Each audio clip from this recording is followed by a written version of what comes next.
നമസ്കാരം. നാളെ ഏറ്റവും വിശേഷപ്പെട്ടതായ ഒരു ദിവസമാണ്.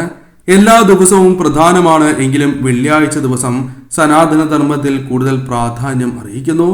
മാതൃദേവതകളുമായി ബന്ധപ്പെട്ടിരിക്കുന്ന ദിവസമാണ് നാളെ. ഇതിനാൽ തന്നെ വെള്ളിയാഴ്ച ദിവസം ഏറ്റവും ശുഭകരമായി കണക്കാക്കുന്നതുമാണ്.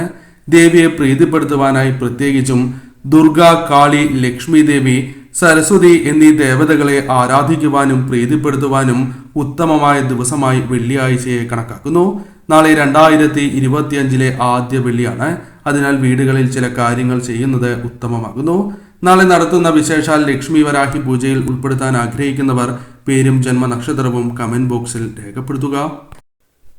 നാളെ തീർച്ചയായും ചെയ്യേണ്ട കാര്യങ്ങളിൽ പ്രഥമമായത് വിളക്ക് തെളിയിക്കുക എന്ന കാര്യമാണ്. വീടുകളിൽ 2 നേരം വിളക്ക് തെളിയിക്കുന്നതാണ് ഏറ്റവും ശുഭകരം. തെളിയിക്കുന്നതായ സമയത്തിനും വളരെയധികം പ്രാധാന്യം നൽകണം. ബ്രാഹ്മമുഹൂർത്തത്തിൽ തെളിയിക്കുക. എന്നാൽ ഏവർക്കും അതിന് സാധിക്കണം എന്നില്ല. അങ്ങനെയുള്ളവരാണ് എങ്കിൽ 6 മണിക്ക് മുൻപായി തെളിയിക്കുക. ഇനി അതിനും സാധിക്കുന്നില്ല എങ്കിൽ രാവിലെ 8 മണിക്ക് മുൻപായി തെളിയിക്കുക. 2 നേരം നാളെ വിളക്ക് തെളിയിക്കണം എന്ന കാര്യത്തിന് പ്രാധാന്യമുണ്ട്. അതിനാൽ രാവിലെയും സന്ധ്യയ്ക്കും നിങ്ങൾ വിളക്ക് തെളിയിക്കണം.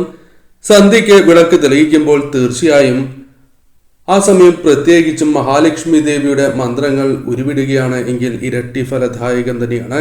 പ്രത്യേകിച്ചും ഈ സമയം ഏലക്കയിട്ട് നെയ്വിളക്ക് തെളിയിക്കുന്നത് സർവ്വ ഐശ്വര്യപ്രദമാണ്. ഭദ്രദീപം തന്നെ തെളിയിക്കുവാൻ നിങ്ങൾ പ്രത്യേകം ശ്രദ്ധിക്കുക. കൂടാതെ തീർച്ചയായും മഹാലക്ഷ്മി ദേവിയുടെ നാമങ്ങൾ നിങ്ങൾ ഈ സമയം ജപിക്കുന്നത് ഏറ്റവും വിശേഷം തന്നെയാണ്.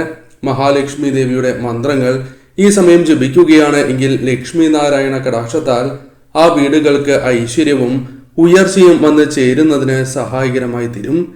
എന്നാൽ ദേവിയെ ആരാധിക്കുന്നതിന് മുൻപായി തന്നെ ആദ്യം നിങ്ങൾ ഭജിക്കേണ്ടത് സാക്ഷാൽ ഗണപതി ഭഗവാനെയാണ്. ഐശ്വര്യത്തിനായി ലക്ഷ്മി ദേവിയാണ് ആരാധിക്കുന്നത്. അതിന് മുന്നോടിയായി സാക്ഷാൽ ഗണപതി ഭഗവാനെ നിങ്ങൾ ആരാധിക്കുക.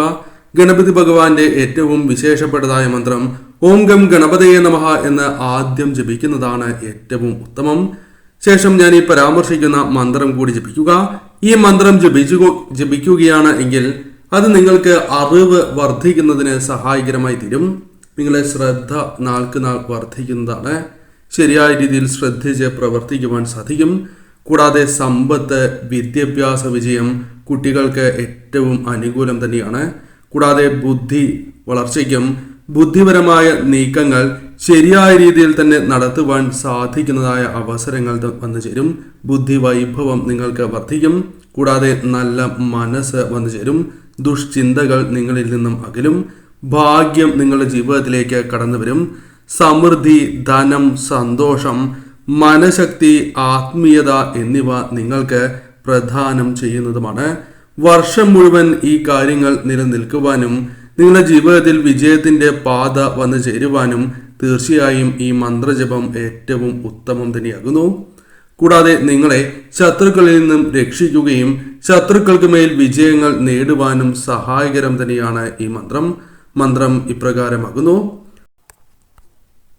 ഓം ശ്രീം ഗൗം സൗമ്യ ഗണപതയെ വരവരദ സർവജനം മേ വശമാനയ സ്വാഹ എന്നാണ് മന്ത്രം. ലക്ഷ്മി വിനായക മന്ത്രമാണ് ഇത്. അതിനാൽ തന്നെ ഇരട്ടി ഫലദായകമാണ് എന്ന കാര്യവും പ്രത്യേകം ഓർക്കണം. 108 ജപിക്കുന്നതിലൂടെ നിങ്ങളുടെ ജീവിതത്തിൽ അതിശക്തിയാർന്ന ഫലങ്ങൾ തന്നെയാണ് വന്നു ചേരുക. അത്രമേൽ അതിശക്തിയാർന്ന മന്ത്രം കൂടിയാണ് എന്ന കാര്യം ഓർക്കണം. വർഷം മുഴുവൻ സമ്പൽ, സമൃദ്ധി, ഐശ്വര്യം നിറയുന്നതിന് സഹായകരമായി തീരും. അതിനാൽ ഈ മന്ത്രജപം നിത്യവും നിങ്ങൾ ചെയ്യുന്നത്, ഈ മന്ത്രം നിങ്ങൾ നിത്യവും ജപിക്കുന്നതും ഏറ്റവും വിശേഷം തന്നെയാകുന്നു. രാവിലെയും വൈകുന്നേരവും ഈ മന്ത്രം ജപിക്കാം. സാധിക്കാത്തവരാണ് എങ്കിൽ 1 നേരമെങ്കിലും ഈ മന്ത്രം ജപിക്കുന്നതിലൂടെ നിങ്ങളുടെ ജീവിതത്തിൽ മേൽ പരാമർശിച്ച ഫലങ്ങൾ വന്നു ചേരും. ശേഷം ചെയ്യേണ്ട കാര്യങ്ങൾ ഇപ്രകാരമാണ്. വിളക്ക് തെളിയിച്ചതിന് ശേഷം ഒരു താലം എടുക്കുക. ഇനി അഥവാ താലമില്ല എങ്കിൽ ചില്ലുപാത്രം അല്ലെങ്കിൽ സ്റ്റീൽ പാത്രം എടുക്കാം. എന്നാൽ പ്ലാസ്റ്റിക് പാത്രം ഉപയോഗിക്കാൻ പാടുള്ളതല്ല. ഈ താലത്തിൽ മഞ്ഞൾ, കുങ്കുമം, അരി, പായസം അല്ലെങ്കിൽ മധുരം രണ്ടുമുണ്ട് എങ്കിൽ അത് അത്രയും ശുഭം. സാധിക്കുന്നില്ല എങ്കിൽ പായസമോ മധുരമോ വയ്ക്കുക. അതോടൊപ്പം ഒരു നാണയം കൂടി വയ്ക്കുക. മുൻപ് എന്തെങ്കിലും ലക്ഷ്മി അഥവാ ധനം ആകർഷിക്കാനായി പരിഹാരവുമായി ബന്ധപ്പെട്ട നാണയം നിങ്ങൾ ഉപയോഗിച്ചിട്ടുണ്ട് എങ്കിൽ ആ നാണയം തന്നെ ഇതിലും ഉപയോഗിക്കുവാൻ സാധിക്കും. ശേഷം ഞാൻ ഈ പരാമർശിക്കുന്ന മന്ത്രം നിങ്ങൾ ജപിക്കുക. മുൻപ് പരാമർശിച്ചതായ മന്ത്രം തന്നെയാണ് ഇപ്പോഴും ജപിക്കേണ്ടത്. ലക്ഷ്മി വിനായക മന്ത്രം ജപിക്കുക. മന്ത്രം ഒരിക്കൽ കൂടി ഞാൻ ജപിക്കാം. ഓം ശ്രീം ഗം സൗമ്യ ഗണപതേ വരവരദ സർവജനം മേ വശമാനയ സ്വാഹ. ഈ മന്ത്രം നിങ്ങൾ വീണ്ടും ഈ സമയം ജപിക്കുക. ഈ സമയം നിങ്ങൾക്ക് ശരീരശുദ്ധിയും മനഃശുദ്ധിയും നിർബന്ധമാണ് എന്ന കാര്യം പ്രത്യേകം ഓർക്കേണ്ടതായിട്ടുണ്ട്. ശേഷം ഈ പുഷ്പങ്ങൾ കൂടി സമർപ്പിക്കുക. മന്ത്രം ഈ സമയം 11 തവണയെങ്കിലും നിങ്ങൾ ജപിക്കേണ്ടത് അനിവാര്യമാണ്. ശേഷം റോസ് അല്ലെങ്കിൽ മുല്ല, താമര, ശംഖുപുഷ്പം നിങ്ങൾക്ക് ഉപയോഗിക്കാം. എല്ലാ പുഷ്പങ്ങളും വേണം എന്നില്ല. നിങ്ങൾക്ക് സാധിക്കുന്നതായ പുഷ്പങ്ങൾ ഈ സമയം സമർപ്പിക്കുക.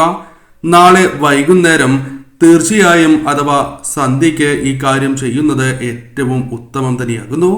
ശേഷം നിങ്ങൾക്ക് ഈ നാണയം വീണ്ടും പണം സൂക്ഷിക്കുന്ന ഇടത്ത് ഉപയോഗിക്കാവുന്നതാണ്. അവിടെ തന്നെ നിങ്ങൾ വയ്ക്കുവാൻ പ്രത്യേകം ശ്രദ്ധിക്കണം. കൂടാതെ മഞ്ഞൾ, കുങ്കുമം എന്നിവ നിത്യവും നിങ്ങൾ തിലകമായി അണിയുന്നതും ഏറ്റവും ശുഭകരമാണ്. അരി പായസത്തിനോ മറ്റാവശ്യത്തിനോ എടുക്കാം. മധുരങ്ങൾ അല്ലെങ്കിൽ പായസം കുടുംബാംഗങ്ങൾ ഏവരും സേവിക്കുക.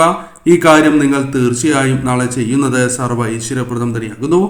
നാളെ പ്രധാനമായും 2 ഇടത്ത് പ്രധാനമായും വിളക്ക് തെളിയിക്കേണ്ടതായിട്ടുണ്ട്.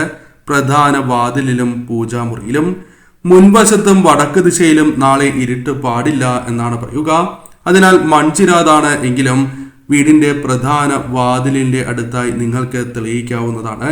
ഇനി നിങ്ങൾ ശ്രദ്ധിക്കേണ്ടതായ പ്രധാനപ്പെട്ട കാര്യം മഞ്ഞൾ ജലം വീടുകളിൽ തളിക്കുക എന്നതാണ്. അതിനാൽ നാളെ രാവിലെയോ അല്ലെങ്കിൽ നിങ്ങൾക്ക് വിളക്ക് തെളിയിക്കുന്നതിന് മുൻപായി തന്നെ വീടും പരിസരവും വൃത്തിയാക്കിയതിനു ശേഷം തുടച്ചതിന് ശേഷം മഞ്ഞൾ ജലം അല്ലെങ്കിൽ ഉപ്പുജലം തളിക്കുക. പ്രധാന വാതിലിൽ സ്വസ്തിക ചിഹ്നം കൂടി തെളിയിക്കുവാൻ അഥവാ വരയ്ക്കുവാൻ നിങ്ങൾ പ്രത്യേകം ശ്രദ്ധിക്കണം. ഇപ്രകാരം ചെയ്യുന്നതിലൂടെ ആ വീടുകളിൽ മഹാലക്ഷ്മി ദേവി വർഷം മുഴുവൻ കുടികൊള്ളും എന്നാണ് പറയുക. തീർച്ചയായും ഈ കാര്യം ചെയ്യണം. കൂടാതെ സ്ത്രീകൾ രാവിലെ തുളസിക്ക് വെള്ളം ഒഴിക്കുന്നതും തുളസിത്തറയ്ക്ക് ചുറ്റും പ്രദക്ഷിണം ചെയ്യുന്നതും ഏറ്റവും വിശേഷമാണ്. കുടുംബത്തിലെ ഏവർക്കും ഈ കാര്യം ചെയ്യാം. പ്രത്യേകിച്ചും നാളെ പച്ച അല്ലെങ്കിൽ മഞ്ഞ വസ്ത്രങ്ങൾ അണിയുന്നതും ഏറ്റവും ശുഭദായകം തന്നെയാണ് എന്ന കാര്യം പ്രത്യേകം ഓർക്കുക. ലക്ഷ്മി നാരായണ ക്ഷേത്രങ്ങളിൽ കൂടി ദർശനം നടത്തുക. ദേവിയിൽ പൂർണ്ണ വിശ്വാസം അർപ്പിച്ചുകൊണ്ട് മാത്രമേ ഈ കാര്യങ്ങൾ നാളെ ചെയ്യുവാൻ പാടൂ എന്ന കാര്യം പ്രത്യേകം ഓർക്കണം.